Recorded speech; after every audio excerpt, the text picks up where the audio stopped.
कैद खाना था जहाँ के नियम कायदे कानून कुछ अलग होते थे। इस जेल के कैदी डेली अपने घर से बस्ता टांग के यहाँ पे आते हैं दिहाड़ी करने। कई माँ बाप उनके बच्चों को खुद इस जेल में फेंक के जाते हैं ताकि उनका बच्चा जिंदगी में एक सक्सेसफुल दिहाड़ बन सके। दरिंदे रोक दे बच्चा। मैं अपनी दिहाड़ी करने वैन से जाता था। हमारी वैन वाले ड्राइवर का नाम था भैया जी और उसकी वैन का नाम था मैजिक, जिसका हर दूसरे दिन टायर पंचर हो जाता था। बच्चे लोग स्कूल जाके पढ़ना सीखे ना सीखे टायर पंचर बनाना जरूर सीख जाते थे। लेकिन भैया जी से मेरा अलग अटैचमेंट था। उनसे मेरे को दिल से नफरत थी। ये आदमी सुबह 5 बजे आके मेरे घर के सामने हॉर्न बजाता था। अरे भैयू, ओए भैयू, जल्दी से तैयार हो जा बेटा, 5 मिनट में निकलना है फटाफट। 9 बजे का स्कूल है यार हमारा। लेकिन ये आदमी सुबह सबसे पहले आके मेरे को लेता था। उसके बाद हम 3-4 घंटे पूरे शहर भ्रमण पे निकलते थे। शहर के पूरे आखिरी कोने से बच्चे ले लेके आता था ये आदमी। जहाँ पे वैन जा भी नहीं सकती उधर कूदा के ले जाता था ये, और फिर टायर पंचर हो जाते थे। शाम पड़े वापस से हमको घर घर छोड़ के आता था ये। जिंदगी बर्बाद कर दी थी भैया जी ने मेरी। सबसे पहले लेते थे और सबसे आखिर में छोड़ते थे। लेकिन मैं फिर भी उसी वैन में जाता था क्योंकि चमेली भी हमारी वैन में ही आती थी। और बात यह है कि वो मेरे पास ही बैठती थी, मतलब मजबूरन। उसके पास और कोई ऑप्शन ही नहीं बचता था और मैं बचाता भी नहीं था। मैं घर पे जाते से जो 2-3 घंटे मेरे को सोने के लिए मिलते थे उसमें सोता नहीं था और मैं प्लानिंग करता था कि कैसे चमेली सिर्फ मेरे पास बैठे। चमेली सबसे आखिर में आती थी और मैं सबसे पहले सुनसान वैन में चढ़ के बस्ता अपने पास में रख के और फसर के सो जाता था। बाकी सारे बच्चे अपना बस्ता गोदी में रखते थे क्योंकि तुम्हारे बाप की वैन नहीं है, मतलब मेरे भी नहीं थी, पर मेरे ऊपर भैया जी को तरस आ जाता था कि बेचारा 5 बजे से आया है, तो वो सोने देते थे। अरे कैसे चला रहा है ये गाड़ी? रुक जा, गाड़ी चलाना नहीं आती क्या? देखो, आदमी इतना तभी चिढ़ता है जब उसकी जिंदगी में कोई लड़की ना हो। नहीं है ना? नहीं, मैं समझ सकता हूँ लड़की ना होने का दुख दर्द। मैं भी किसी जमाने में लड़कियों की तलाश में गली मोहल्ले भटकता था। फिर एक दिन मेरे पास से वो निकली। जैसे ही मैंने हैपन खोल के देखा उसकी आईडी मेरे फोन पे चमक रही थी। हैपन ये एक रियल लाइफ डेटिंग ऐप है। यहाँ पे तुमको वो लोग मिलेंगे जो तुम्हारे आस पड़ोस से निकले हो कभी ना कभी। 100 किलोमीटर दूर रहने वाले लोगों से बात करके फायदा ही क्या जब तुम मिल ही ना पाओ। और अगर तुम्हारी घिनौनी शक्ल देख के यहाँ पे तुमसे कोई प्यार मोहब्बत नहीं भी करता है तो तुम फ्रेंडशिप तो कर ही सकते हो फिर भी। So go and check it out happen. Link is in the description. लेकिन मैं सोता नहीं था। मैं आंख बंद करके चमेली के घर का इंतजार करता था। तो क्योंकि चमेली आखिरी में आती थी तो वैन पूरी पैक पुक हो रखी होती थी, बच्चे बाहर उबल रहे होते थे और मैं अपना बस्ता पास में रख के एक्टिंग देखो एक्टिंग। और जैसे ही वो आती थी, हड़बड़ाना नहीं, ऐसे टाइम पे हड़बड़ाते नहीं है कि फटाफट बैग उठाया और आओ इधर बैठो जल्दी। मत करना ये हरकत, भाग जाएगी वो। ठरक नहीं झलकना चाहिए जरा सिक भी, एकदम सटल रखना है। क्या हुआ? और कहीं जगह नहीं है क्या? तेरे मुंह में मूत दूंगा मैं। अच्छा ठीक है, इधर ही बैठ जाओ। देख रहे हो एक्टिंग देखो तुम लौंडे की। ना जाने कौन सी नशीली खट्टी मीठी खुशबू लगा के आती थी चमेली। आज तक उसकी खुशबू है मेरी नाक में। मैं वो खुशबू का पूरा मजा ले ही रहा होता हूँ, इतने में एकदम भभका बास आती है जनेका से। जैसे ही मैं बाहर झांकता हूँ, मरा हुआ कुत्ता पड़ा है वहां पे। एक काली कार सूख करके निकली और मेरे बच्चे को मार दिया। कैसे करके निकली? शूक। ऐसे नहीं निकली थी, मैं यहीं पे खड़ा था, वो कार आई थी और जैसे ही वो बच्चा नीचे आया तब वो खड़ा, वो बच्चा चिल्लाया और फिर कार शूक करके भाग गई। उधर कुछ बच्चे ऑटो रिक्शा से भी आते थे स्कूल। ऐसा लगता था कि पूरे स्कूल के बच्चे इस एक ऑटो रिक्शा में ठूस ठूस के ले जाता है वो। ये ऑटो वाले और भैया जी दोस्त थे और अब ये बीच सड़क पे रेसिंग लगवा रहे। इनकी गाड़ियां उबला रही है बच्चों से, बट फिर भी नहीं मान रहे ये लोग। नहीं जीतूंगा। स्कूल जाके वो पीछे मुलट के देख रहा है तो एक बच्चा नहीं बचा उसके ऑटो रिक्शा में। हमारे भैया जी बेचारे पीछे से उनके गिरे हुए बच्चों को उठा उठा के ला रहे थे। ये सब हरकतें करके हम लोग जैसे तैसे कैद खाना पहुंच जाते हैं। सुबह 5 बजे से निकलने के बावजूद हम लोग लेट पहुंच रहे हैं। वहां पे पहुंच के हमने देखा कि 4 लौंडे मरे हुए पड़े हैं। जिनको डॉन ने मारा है। डॉन हमारे स्कूल की इंचार्ज थी। डॉन का कद छोटा था और पेट मोटा था, और आश्चर्य की बात यह है कि समय के साथ उसकी हाइट कम हो रही थी। मतलब बड़े नहीं बड़े वो चलता है एक बार को, पर इसकी कम हो रही थी। डॉन बहुत स्ट्रगल करके कार से स्कूल आती थी खड़े होके, क्योंकि बैठ जाए तो उसको सामने की सड़क नहीं दिखती थी। वो अलग बात है, खड़े होके भी पूरा नहीं दिखता था। हर रोज 2-4 कुत्ते कुचलते हुए आती थी वो। फिर मेरे को समझ आया कि रास्ते में जो कुत्ते दिखे थे वो डॉन इस कैद खाने में छत पे बैठी रहती थी स्नाइपर लेके। कोई भी कैदी कुछ गलत गतिविधि करता हुआ दिखता था तो वहीं पे, मैडम इनकी लाश का क्या करना है? अरे ये तो आपको पता ही है। कहाँ रह गए थे यार झमू दीदी? फटाफट ये खून वून साफ करो।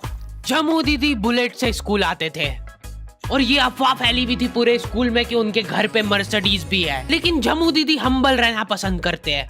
ऐसा कहा जाता था कि ये स्कूल ऑन पेपर झमू दीदी के नाम पे ही है, पर वो हम्बल रहने के लिए यहाँ पे झाड़ू पोछा लगाती है।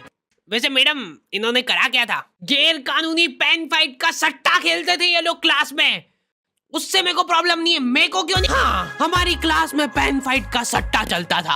हमारे इधर जो लौंडा पेन फाइट में जीतता था, सामने वाले का पेन उसका हो जाता था। कुछ बच्चे अपना सब कुछ दांव पे लगा देते थे और कर्जे में डूब जाते थे। फिर भी वो लोग हार नहीं मानते थे और अपने दोस्त से पेन उधार लेके खेलते थे और वापस हार जाते थे। तो अब क्लास में कुछ बच्चों के पास पोटला भर के पेन पड़ा है और कुछ बच्चों के पास पेन ही नहीं है। पेन इस कैद खाने की करेंसी थी। जिसके पास जितने महंगे पेन वो उतना रईस। यहाँ पे ब्लैक में पेन इधर उधर होते थे। नॉर्मल लोगों के पास होते थे 5 रुपए वाले जीफी जेल, जो कि तुम एक पन्ने पे लिखोगे तो पीछे 10 पन्ने तक छप जाएगा। और उनसे भी गए बीते लोग होते थे जो 3 रुपए वाला यूज एंड थ्रो लेके आते थे और उससे भी उनकी अच्छी राइटिंग आ जाती थी। बहुत चिढ़ मचती थी यार मैं कौन से। और कुछ चुनिंदा रईस लोग होते थे जिनके पास होता था ट्राइमैक्स। हर बच्चे का सपना होता था कि उसके पास एक ट्राइमैक्स हो, साथ में आसपास 2-4 लड़कियां हो। मेरे को प्लीज मेरे को यहाँ पे ऑटोग्राफ दे दो। ये लो ट्राइमैक्स किंग के। ये ट्राइमैक्स क्या बात कर रही है? सही में एकदम रईस लोग ही अफोर्ड कर पाते थे ट्राइमैक्स। वो बाबड़े भी एक-एक अक्षर लिख के रिफिल खोल के देखते थे। खाली हो रही है तो एक बार एक रईस बच्चे का ट्राइमैक्स चोरी हो गया। पूरे स्कूल में हाहू मच गई थी। वो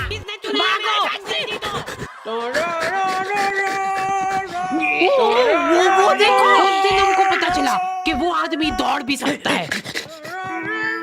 हमारे स्कूल में कुछ भी कांड हो रहा है, ये आदमी सबसे पहले दौड़ के आएगा। पूरा बैग खोल चोर, और बच्चों के बैग चेक करेगा। स्कूल वालों को भी इसकी सैलरी देते वक्त सबसे ज्यादा आँख भरती है। सैलरी किस चीज की? इस आदमी की शक्ल देख के ऐसा लगता था कि ये स्पोर्ट्स की आड़ में वैन वालों के साथ मिलके बच्चों की स्मगलिंग करता है। इस महान आदमी का नाम था भूषण। इसने अपनी जांग पे टैटू करा रखा था। भू अलग जांग पे, सड़ अलग जांग पे। सर कल से खो खो खेलने के लिए कितनी बजे आना है? वो तो बैग चेक करा पहले तू। इन्होंने पूरे कैद खाने के कैदियों को लाइन से खड़ा कर दिया है। पेन हमारी क्लास के बच्चे का गुमा है और पूरे स्कूल में ढूंढ रहे हैं लोग। आखिरी में पता चलता है कि वो बच्चा घर पे भूल के आ गया था उसका पेन। सॉरी बेटा, एक फेड में मुंह देगा।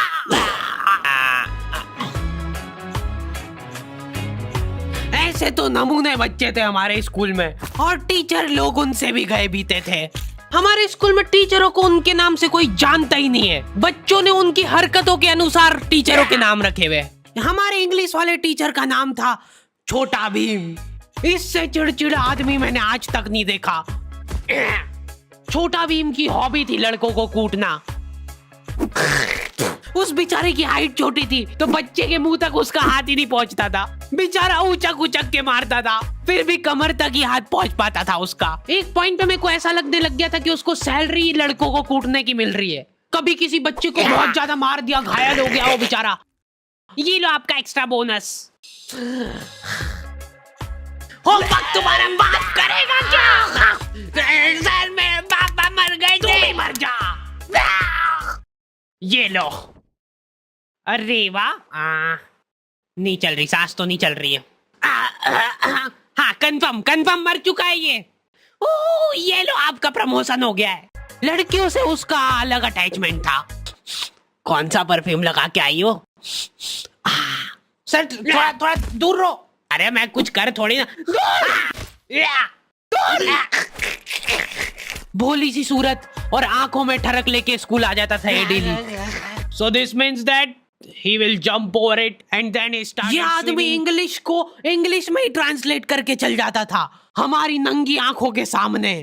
इधर वॉशरूम में मौत का नंगा नाच मचा रखा था लॉन्डो ने। 4 लॉन्डे दिन दिन भर वॉशरूम में जाके खड़े हैं, कुछ भी नहीं कर रहे वो लोग वहां जाके। उनको बस मन की शांति मिलती है वहां जाके।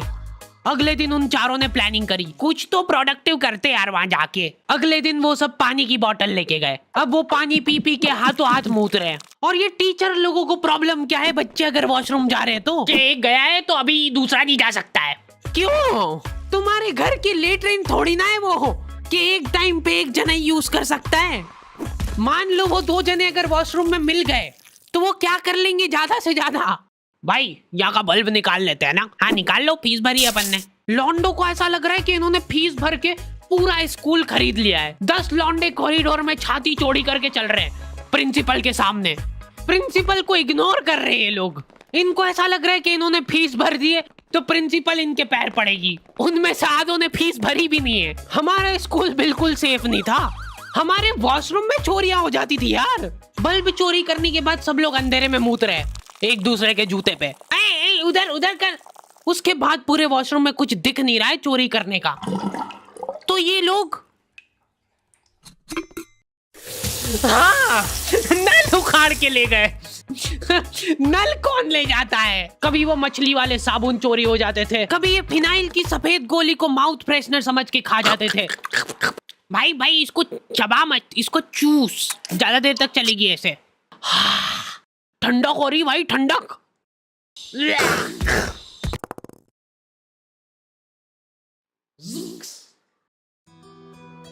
ओके तो दी एंड हो चुका है।